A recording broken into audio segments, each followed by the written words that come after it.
Alright. I already say they have Tigreal as an initiator already. I think CC is not quite as good as Phoveus at opening up the team fight, but contributes a bit more DPS overall. So RQ Hoshi will still have lane priority, I think, in like every single lane on the map, which will allow them to play a bit more in control early game. It's also the same.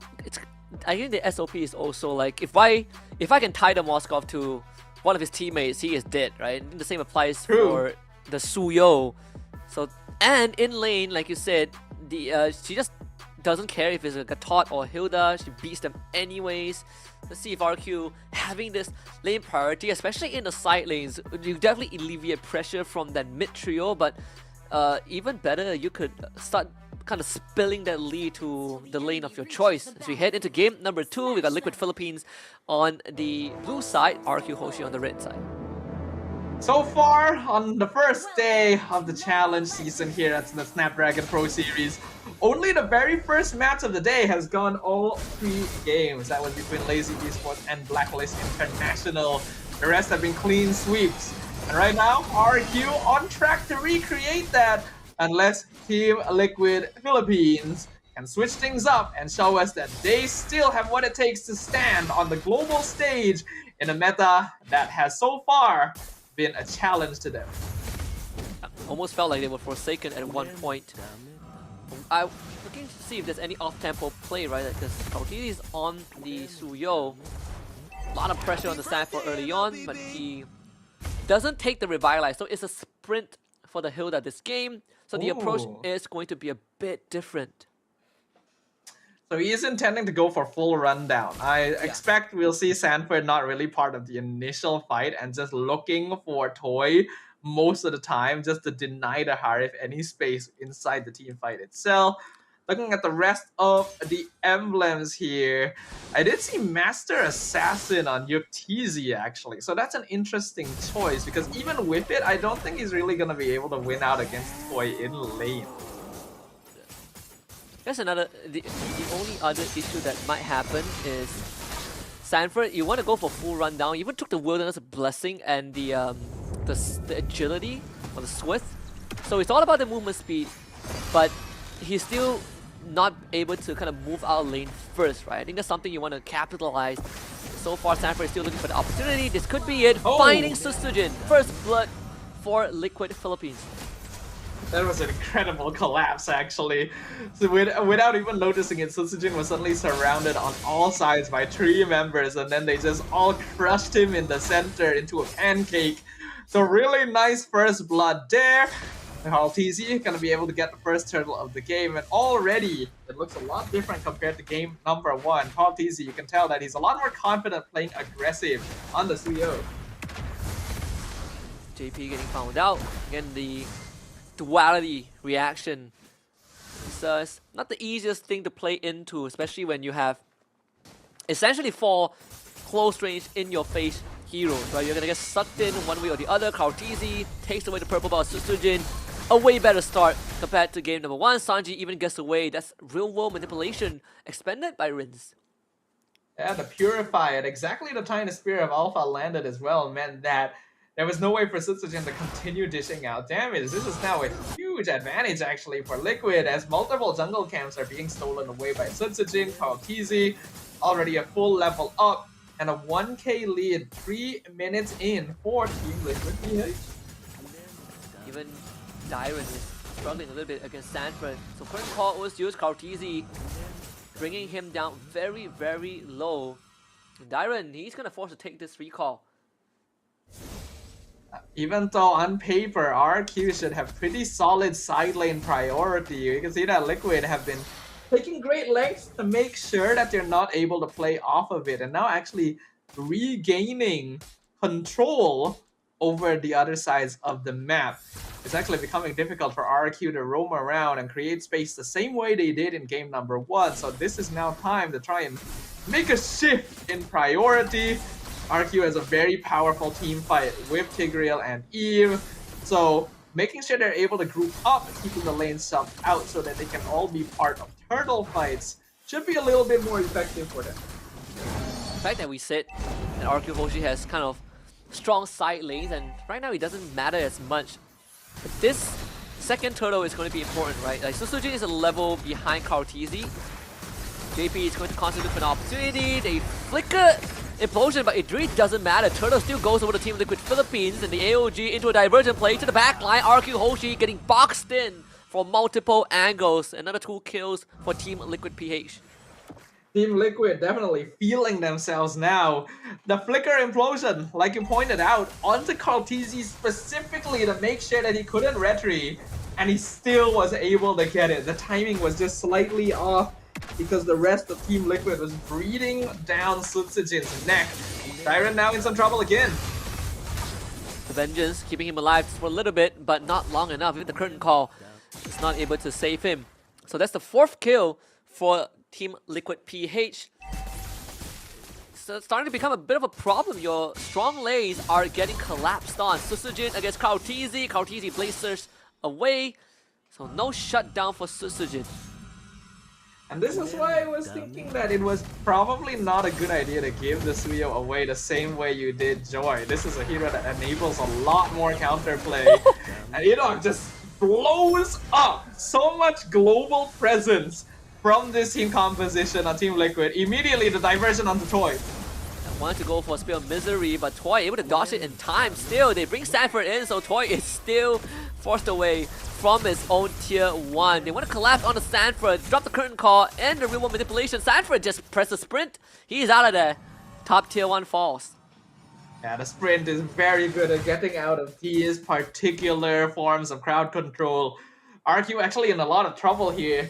Even in game number 1, when Liquid was behind a lot of the time, RQ only really had a 1k net worth lead, and now, 6 minutes in, Liquid has 5 kills, 4k gold advantage. When RQ was supposed to have more lane and map priority in general, Liquid have been making a masterclass. Ito is straight up dead, but he's gonna try and take Sanford with him. Implosion committed, Sanford surely is gonna go down. JP with the AOG, Susujin the next target. Oh my goodness, the duality is too much. Yuktezi wants to commit further, but finds no angle. So still at the end, Liquid Philippines, they find 2-4-1. Loyi is a pretty classic Sanji hero. It's been a long time since we've gotten to see him play it on a stage like this, but I am very happy to see it. And you can tell just how much it's enabling Team Liquid. They can rotate around very aggressively. Even if they make mistakes in terms of movement, a single diversion will instantly correct it and bring them right into the heart of the action.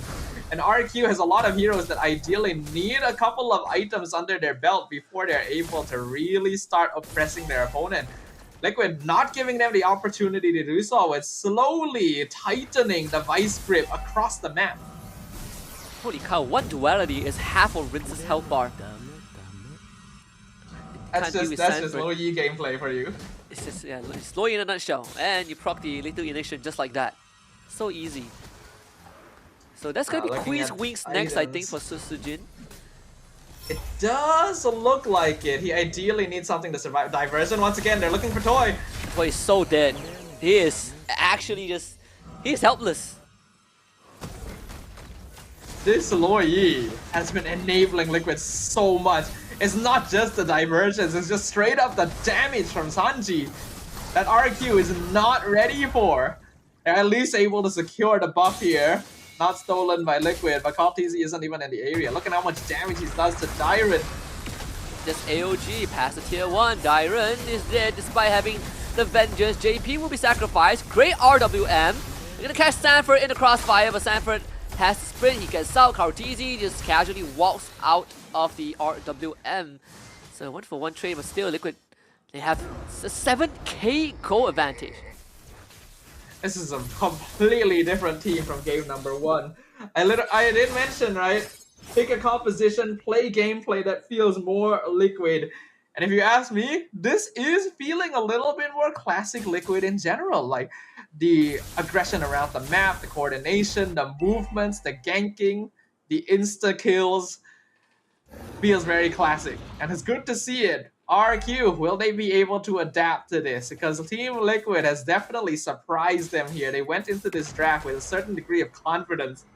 They were willing to let the Suyo through because they figured they could control it the same way they did Joy in game 1. And Karltzy has shown them that that was a mistake. Big mistake. But it's BOD, but it's the snore of the game. Looking to further accelerate the gold lead. E-Dog, unlike game number 1, wasn't able to do too much. Oh, they're looking for Susujin. They're looking for Susujin. He has no idea. Spell of Alpha to disengage, but we'll have to give away the purple buff. Sanji is so on top of things whenever he's playing Lo Yi. One of the first players to really show how aggressively diversion could be used on the Land of Dawn. And RRQ now on the receiving end of this. If we do end up going to a game number 3, I feel like this is a hero they have to respect somewhat alongside the Suyo, because Karltzy does seem a bit more comfortable this time. First Lord of the game pushing up bottom lane, shouldn't apply too much damage, but RRQ are really far behind in itemization. Feels like this game, if Liquid wins the next fight, this game probably just ends right then and there. RRQ HOSHI needs so much more time, for Rins and Toys, especially Rins, to even come close to a stage where he can start being a big threat. Yeah, this has been a very unexpected result. I actually was a fan of the draft here. Oh, Susujin trying to engage. Gets pinned to the wall. Clears out the Lord in the process.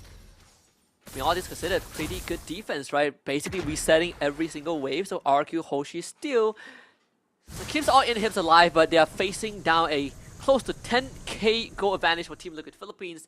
It's going to take a bit of a pause as we try to figure out what the issue was. But I mean, at this point, Liquid, they are just miles ahead of everyone else. Even the passive pierce damage from Yoktizi is straight out shredding the health bars of RRQ HOSHI.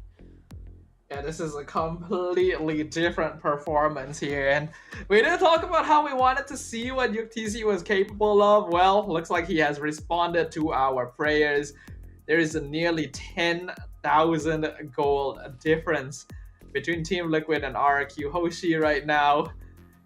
And that is usually the point where it becomes impossible to make that comeback unless your opponent just makes a massive mistake, because unfortunately RRQ's lineup doesn't actually scale as well into the late game comparatively to Liquid. I mean, on that note, what can RRQ do? Like, is this game just set in stone, done and dusted, just just on top of the point where they don't scale as well into the late game, or is there still kind of a turning point that they could kind of get this game back on track?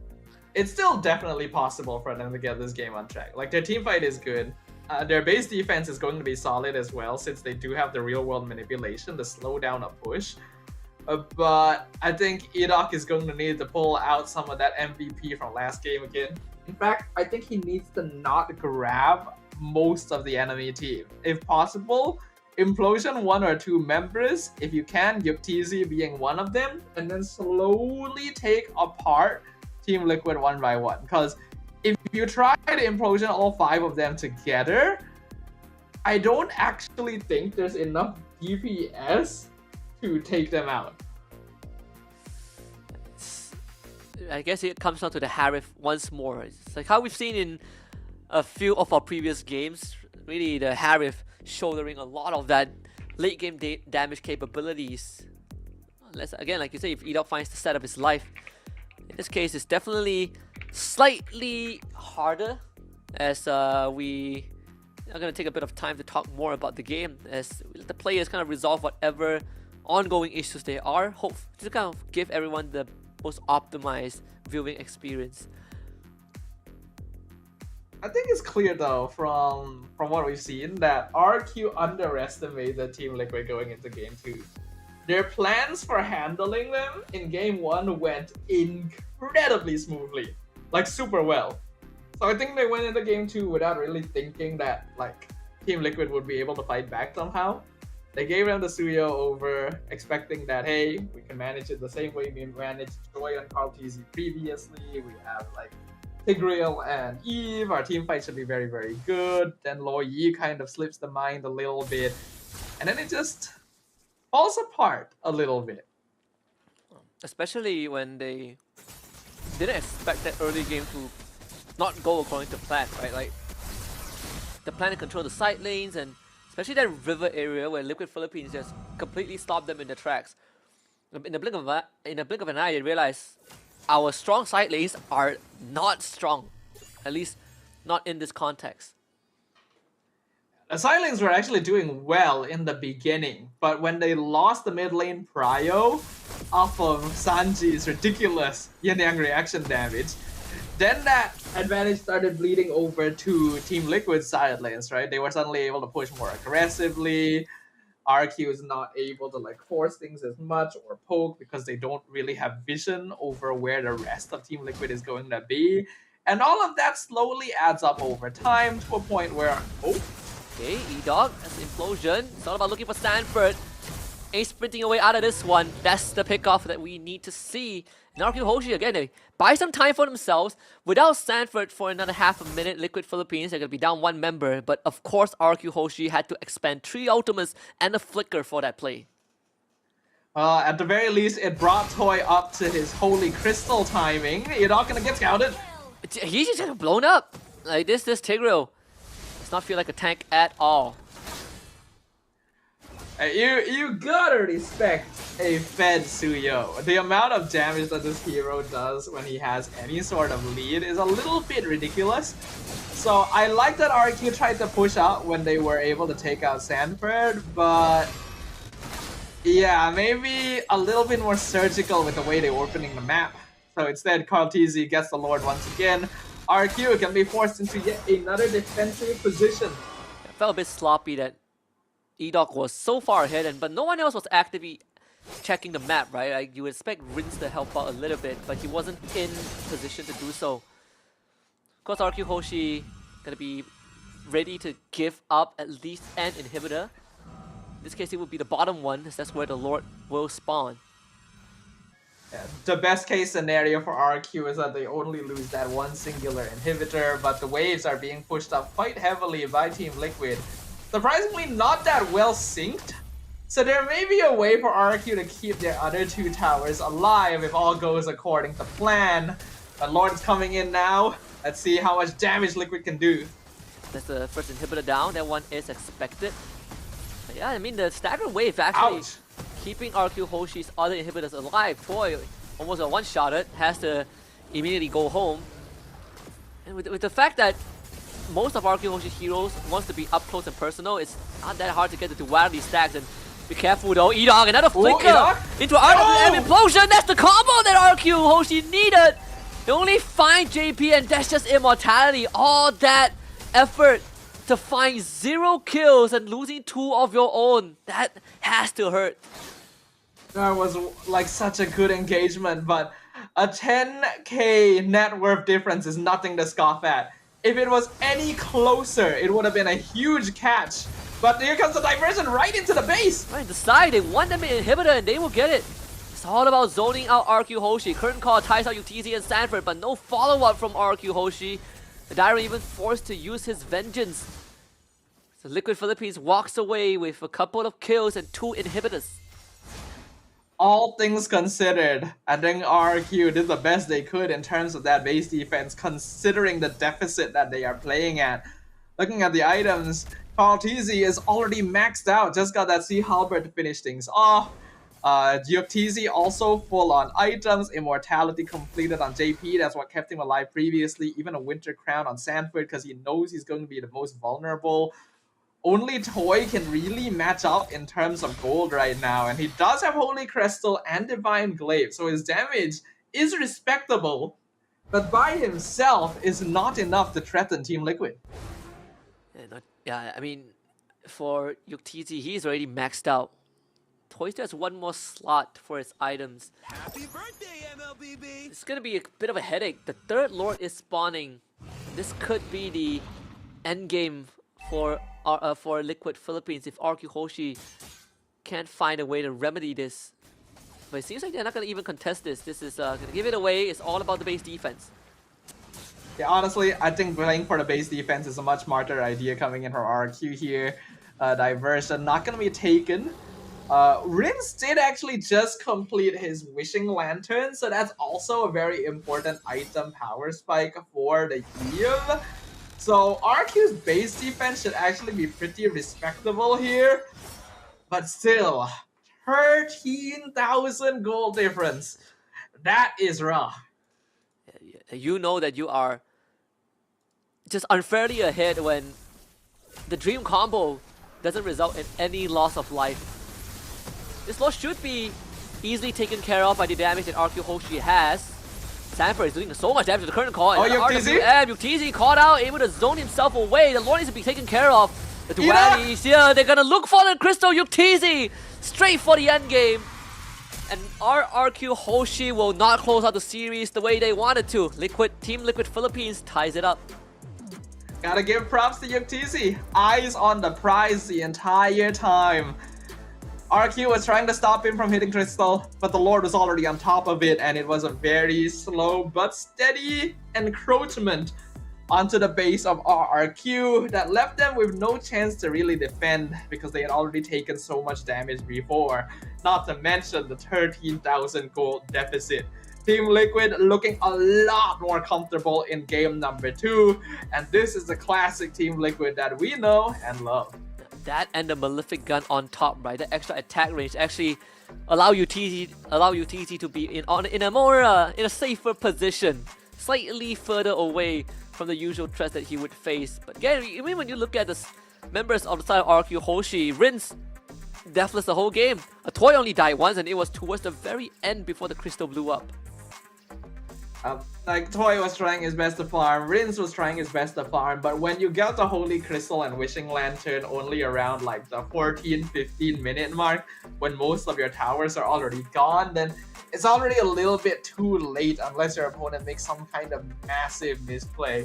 Edoc was only able to get those big implosions when Liquid was pushing into the base. That's how difficult the game was for them in the early stages, and all of it off of Sanji. This Loi Yi, just the ultimate headache for RRQ.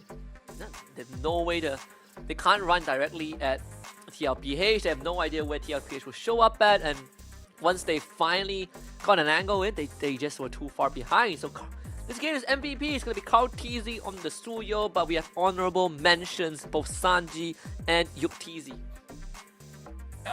Carl TZ making up for a less than stellar performance in game number 1 and showing us that he is still capable of playing on these assassin types, just needs the right support system, the right timings, and maybe heroes that are a little bit more universal throughout the game, and Team Liquid is right back to fighting from the way that we always remembered them.